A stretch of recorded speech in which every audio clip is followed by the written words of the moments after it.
Paglaya sa katiwalian at pagkakahati-hati ang isa sa mga nabanggit ni Pangulong Bongbong Marcos sa pagdiriwang ng Araw ng Kasarinlan kanina. Ang mga isinama naman niyang lider ng Kamara at Senado kanina, sulyap nga ba sa mga makakasama niya sa harap ng batasan sa SONA? Nakatutok si Ivan Mayrina. Tulad sa mga nakaraang pagdiriwang,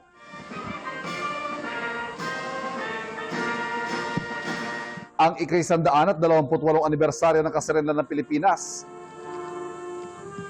Hindi lang pagpupugay sa mga bayaning nag-alay ng buhay para sa kalayaan.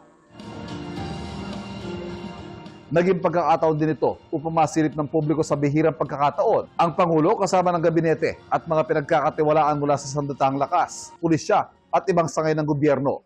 Ang mga lider ng legislatura na kanyang kasama, sulyap nga ba sa mga tatayo sa harap ng batasan sa kanyang State of the Nation address sa Hulyo?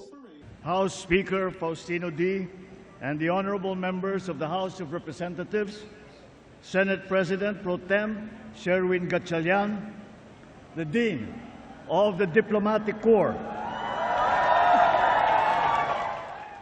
Tulad doon, tinalakay ng Pangulong Rebolusyon ang ating mga ninuno, pero binigyan diin ang epekto ng pagkakahati-hati na mas kilala ngayon bilang regionalism.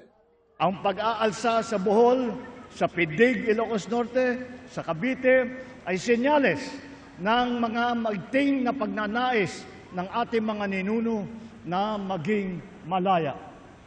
Subalit, dahil sa pagkakahiwa-hiwalay at kawalan ng isang layunin, hindi sila nagtagumpay. Sa huli, ang pagkakaisa at koordinasyon ng mga pagkilos para maideklara ang Kasarinlan noong June 12, 1898. Pero nananatili ang mga hamon sa ngayon ayon sa Pangulo.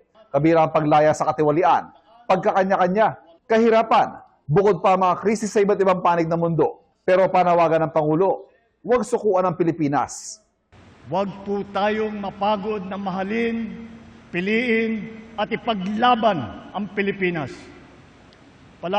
Ipalalim natin ang ating kamalayan, maging mapanuri sa katotohanan. Gamitin natin sa tama ang ating kakayahan, hindi sa masama. Lumaban ng patas sa araw-araw. Ang makulay na pagdiriwang sa Rizal Park at Quirino na dating bagong bayan, na sinaliwan ng mga musika at pagtatanghal.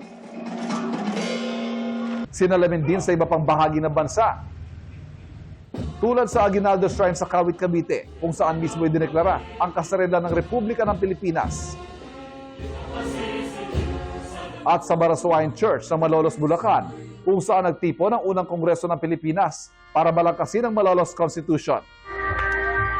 Nagdiwang din ang mga Pilipino sa ibang panig ng mundo tulad sa Belgium, kung saan may parada, mga pagtatanghal, at salo-salong tampok ang mga pagkain Pinoy, kung saan kumbidado kahit mga dugong banyaga. Ivan Mayrina, nakatutok, 24 oras.